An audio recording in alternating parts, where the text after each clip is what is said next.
ओम नमो श्री जगदंबे नमन तुझा अंबे करुणी प्रारंभे टपावरी थाप तुंतुण्याचा डफावर थाप तुंतुण्याचा डफावर थाप शहीर हा महाराष्ट्राचा प्राण शहीर हा महाराष्ट्राचा प्राण शहीर हा महाराष्ट्राचा प्राण शहीर हा महाराष्ट्राचा प्राण शिव प्रभू जगात गुणगान जी जी जी शिव प्रभू जगात गुणगान जी जी जी शिव प्रभू जगात गुणगान जी जी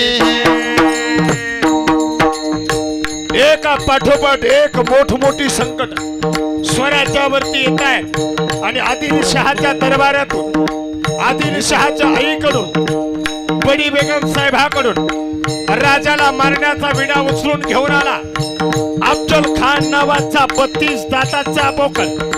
मी जातो त्या राजाकडे, मी त्या शिवाजीला संपवतो, मी स्वराज्याचा निपात करतो। अफजल खान महाराष्ट्रात येण्याची काही त्याची स्वप्न होती, राजांचा घातपात करायचा, महाराष्ट्रातील देवदेवतांची मंदिरं नेस्तनाबूत करायची, महाराष्ट्रातल्या माता मावल्या यांची भर दिवसा आपण लुटायची, महाराष्ट्रातल्या गोमातेची भर दिवसा कत्तल करायची आणि गोमातेच्या रक्ताच्या थरोळ्यात थया थया नाचायचं हा उद्देश घेऊन अफजल खान महाराष्ट्रात आला आणि महाराष्ट्राच्या द्वारावरती दणका मारू लागला। राजाच्या भेटीची वेळ अफजल खानाने मागितली, भेटीची वेळ ठरली, भेटीचे ठिकाण ठरलं आणि भेटीची तिथी ठरली आणि ठरल्याप्रमाणे प्रतापगडच्या पायथ्याशी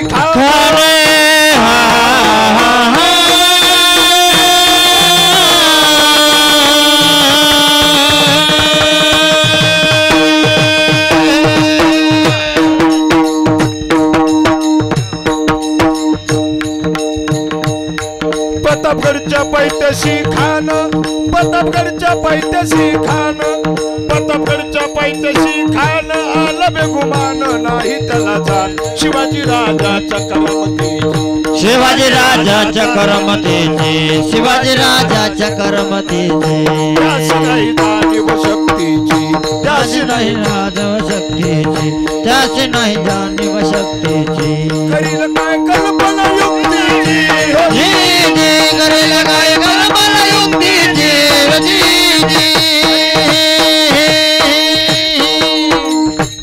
अफजल खान नावाचा एवढा मोठा शत्रू आपल्या भेटी करता येत आहे, त्याचं सुद्धा आपल्याला भेटण्यामागे कट कारस्थान असू शकतं, काही कपट असू शकतं। राजाने सुद्धा खानाच्या भेटीची यथोचित तयारी केली आणि खानाच्या भेटीसाठी राजानं एक सुंदर असा शामियाना उभारला होता। भेटीसाठी छान उभारिला, भेटीसाठी छान उभारला, भेटीसाठी शामियानाला भेटीसाठी झाला आणि अशा या शामियान्यात खान दौलत डुलत आला, खान दौलत डुलत आला, खान दौलत डुलत आला, खान दौलत डुलत आला, सय्यद बंडा त्याच्या संगतीला शिवबाच्या संगतीला, सय्यद बंडा त्याच्या संगतीला शिवबाच्या संगती महाला। खानाच्या सोबत सय्यद बंडा नावाचा त्याचा वकील आणि राजाच्या समवेत शिवाजी महाले नावाचा मावळा आहे। म्हणतात का होता जीवा म्हणून वाचला शिवा, शिवबाच्या संगती शिवबाच्या संगती महाला, शिवबाच्या संगती महाला। आणि त्याच वेळी राजाचं ते रूप पाहून खान हसू लागला, कला भेटीसाठी राजाला जवळ बोलू लागला आणि खान मोठमोठ्याने हसतो आणि म्हणतोय आओ आओ शिवाजी आओ हमारे गले लग जाओ आओ।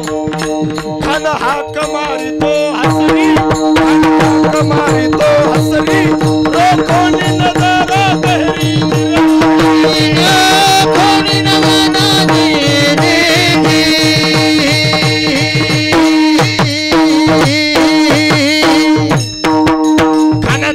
भेटीसाठी राजे पुढे निघाले. खान राजाला भेटी करता आतुर आहे. खानाने आपले दोन्ही हात राजाला आलिंगन देण्याकरता समोर केले आणि राजे सुद्धा खानाच्या जवळ चालते झाले. आता मात्र कधी एकदा राजाला जवळ घेतो आणि कपटानं राजाचा घातपात करतो याचा विचार खान करतोय. राजे खानाच्या जवळ गेले, गळा भेट घेतली आणि गळा भेट घेताना खानानं कपट केलं. राजाचं मुंडक आपल्या बगलेत दाबलं. खानदा अभिमान मानला, खानदा अभिमान मानला, खानदा अभिमान मानला. कचेरीचा वार त्याने केला, तलवारीचा वार त्याने केला. चिलखत होता अंगाला, चिलखत होता अंगाला. खानानं कटारीचा वार राजावर केला, पण राजाच्या अंगावर चिलखत घातलेला का राजावर केलेला वार फुका गेला, वाया गेला. खान गडबडला.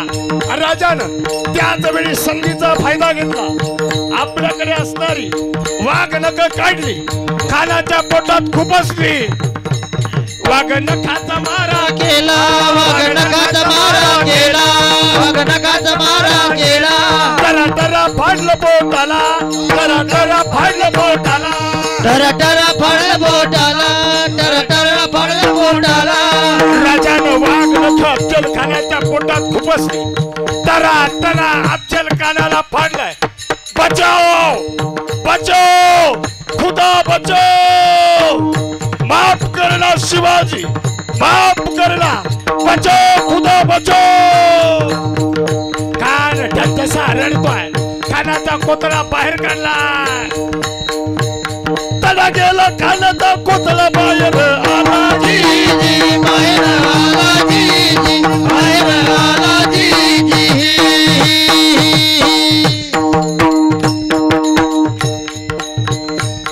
प्रतापगडचे युद्ध झाले.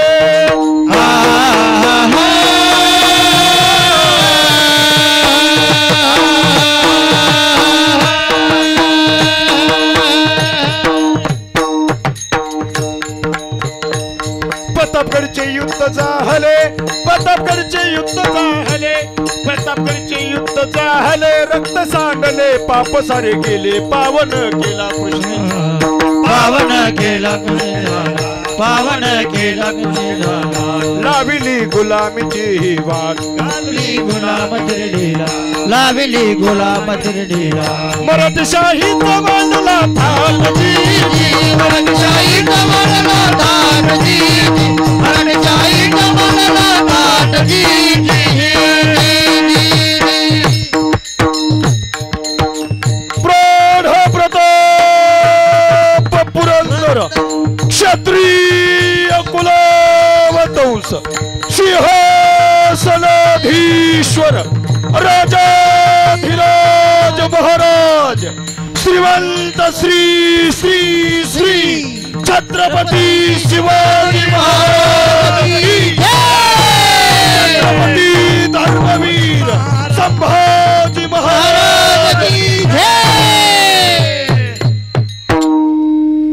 अफजल खान प्रतापगडाच्या पायथ्याला भर दिवसा माझ्या राजानं फाडलाय आणि राजानं स्वराज्य निर्माण केलं म्हणून त्या राजाची जयंती आपण आज उत्साहात साजरी करतोय.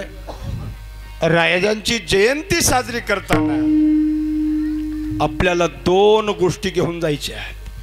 पहिली गोष्ट, आमच्या तरुणांनी राजांचा मावळा म्हणून घेताना या शिवजयंतीच्या दिवशी शपथ घ्यायची आहे की राजा, तुमच्या जन्मोत्सवाच्या कार्यक्रमाच्या निमित्तानं तुमच्यात साक्षीनं शपथ घेतो की मला आजपासून तुमचा निष्ठावंत आणि ओरिजिनल मावळा बनायचे. त्यासाठी मी आजपासून सगळ्या व्यसनांचा त्याग करतोय. आणि दुसरी शपथ घ्यायची आहे राजा, आजपासून माझ्या जीवनात प्रत्येक परस्त्रीला मी आई आणि बहिणीच्या नजरेने बघेल. या दोन शपथ जर सगळ्यांनी घेतल्या तर आपली शिवजयंती केल्याचं सार्थक झालं असं म्हणावं लागेल. छत्रपती शिवाजी महाराजाचे या भूमीवर फार मोठे उपकार आहे. महाराजाचं चरित्र फक्त डोक्यावर घेऊन नाचण्याकरिता नाही, शिवजयंती नाचून नाही तर शिवजयंती वाचून साजरी झाली पाहिजे. आमच्या प्रत्येक मुलाला, प्रत्येक मुलीला राष्ट्रमाता जिजाऊ, छत्रपती शिवराय, छत्रपती शंभूराजाच्या चरित्राचे धडे वाचायला द्या. आमची पोरं सुद्धा शिवरायांचा आदर्श घेऊन आदर्श जीवन जगल्याशिवाय राहणार नाही. आणि ते करण्याकरिता आपल्याला कसल्याही प्रकारच्या अटी नाही. कुणीही राजांचं चरित्र घ्या, वाचा आणि राजाने दिलेल्या मार्गाने मार्गक्रमण करा. आपल्या जीवनातलं शिवाजी होण्याचं भाग्य आपल्या पदरी पडेल. म्हणून आजच्या या राजा